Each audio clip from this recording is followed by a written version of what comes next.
What is going on, guys? My name is Traitor and welcome back to another video. In this video I'm going to be telling you guys the simple tips that you need to learn to get out of silver and gold and hit plat, maybe even diamond. Before we start, make sure to like and subscribe because at the moment 95% of the people that watch my videos aren't subscribed, so subscribing would just help a ton, go a long way. Okay, so the first main thing that I'm going to say is to not have a massive ego. This is when you believe that you're better than everyone in the lobby, and it may work sometimes, but you have to learn to accept that there are going to be people who are beating you in your gunfights. As well as realizing that you're the rank you are because you deserve to be that rank, you have to stop blaming your teammates in every situation possible, because the best way to improve is to be self-aware. People in low ranks disregard the fact that Valorant is a team game. This means that you have to be able to play off your teammates rather than purely play as a solo player. Take Duelist for example, seeing as many people in low elo like to lock Jett or Reyna. You can't clear an entire site by yourself, even if you're dashing in and entering properly. You need that support from your teammates, right? Well, imagine how they feel when you don't give them that support either. Another thing to not comment on is when a teammate whiffs a shot badly. Yeah, it's unfortunate and it sucks, but at the end of the day, we all miss shots that we should in theory be hitting. Also, just blaming teammates and flaming them in VC just leads to arguments, at which point the entire team's mental is destroyed, meaning the likelihood of losing is just much higher overall. Just try to be friendly with your teammates, stop blaming them entirely for your losses, and work on thinking about how you die in each situation, whether that be from VOD reviewing or just clipping it every time you die, watching it back and seeing, oh, did I miss my shot or did I make a bad decision?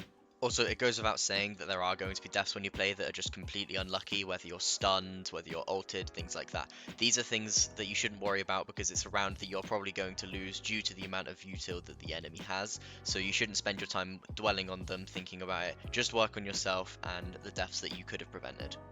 Okay, so the second thing I'm going to recommend for you guys is to have a warm-up routine. This sounds pretty obvious, but a lot of people don't warm up before they play. This can be as simple as just going to the range, clicking practice, and shooting bots for a couple of minutes, or you could have a long routine that involves deathmatch, team deathmatch, aim labs if you wanted to, and things like that. Okay, so I'm going to show you guys the shorter version of my warm-up routine. I'm high diamond, low ascendant elo, so if you don't want to copy all of this, that's completely fine. I'm going to show you something that I would recommend for someone that was in gold. This is what I was doing around the time that I was gold level. So you start off just here, you click the practice button, and then you see these bots spawn. Originally, people would just stand here and they'd go between head, but this obviously only practices moving little like this. So you only get horizontal movement, you don't get any vertical adjustment. So this is unrealistic to game situations. Let's say if someone's elevated on a box or something, you're going to have to flick up like this. And if someone is lower because you're up on an elevated object, you need to aim lower like this. So what I and many others have found to be the best way to do this is to stand on this box just here, and then take out a gun. Normally you want to be using a sheriff or a guardian so you can't get into the habit of spam clicking or holding down and crouch spraying. But you just want to shoot and flick between the targets. Now, rather than focusing on speed, you want to focus on accuracy. So you want to make sure you're hitting the headshot each time before you flick to the next target.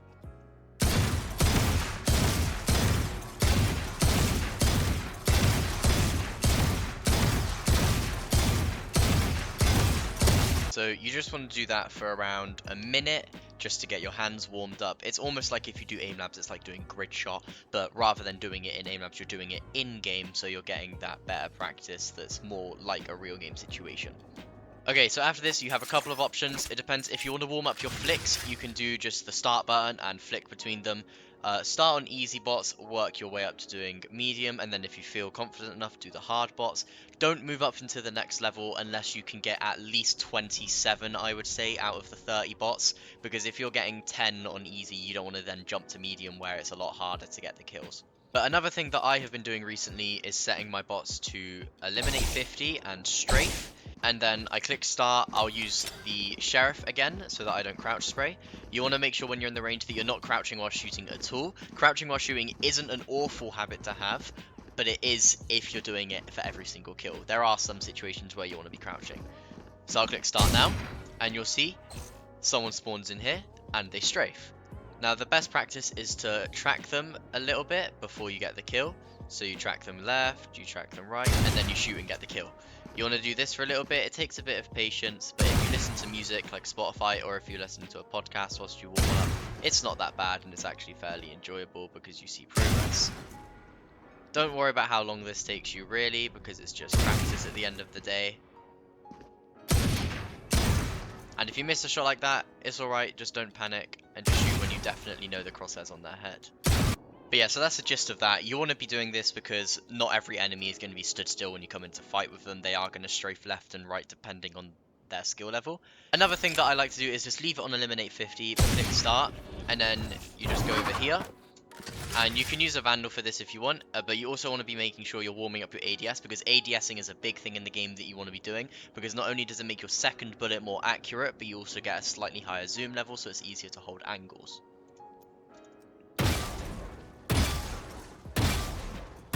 Okay, so the last thing we're going to do for our warm-up is for micro adjustments, because in Valorant it's very important that you can micro adjust when you need to. So whether that be small little flicks because you're just to the side of the head, or because someone has jumped or crouched, you want to be able to kill them before they can kill you.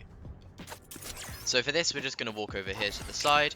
We're going to use the Sheriff again, or the Guardian, and instead of doing one shot flicking one shot, you're going to be flicking just to the left of the head like here, and then you're going to be flicking onto them.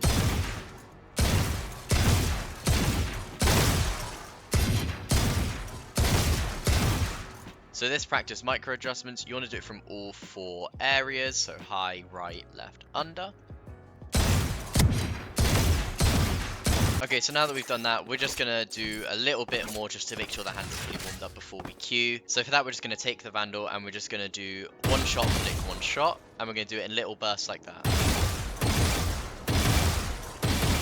Okay, so that's everything for this warm-up routine. You don't have to do it exactly as I did it, but these are just some things that you could implement into your warm-up routine so that you can get better over time. If you do this every day, you'll see a lot of improvement, you'll get faster as it goes on, but make sure that we're focusing on accuracy and precision rather than speed, because at the end of the day, if you can line up a headshot before the other person can rather than panicking, you're going to win more gunfights. Okay, so the third and final tip that I'm going to give is the best settings to have in game. Specifically, the video settings are important for a number of reasons. Reason 1 is that having high graphics can give lower FPS and therefore give a felt effect of high input delay. And reason 2 is that high graphics can mean that a piece of utility such as a Killjoy alarm bot is hidden from you. So these are the best settings. As you can see, we have everything on the lowest, and the only things to change are multi-threaded rendering needs to be switched to on, and then NVIDIA Reflex low latency needs to be set to on plus boost. Okay, so that's going to be it for all of the tips in this video. I hope you guys enjoyed. Thank you for watching. My socials are up on screen. Please be sure to follow my Twitch because I'm trying to be more consistent, and this is a new type of video to me and I enjoyed it. So I'm going to hopefully start making more tips and tricks videos whilst I improve myself as well so that I can help you guys improve alongside me. But yeah, thanks for watching. Hope you enjoyed the video. Bye.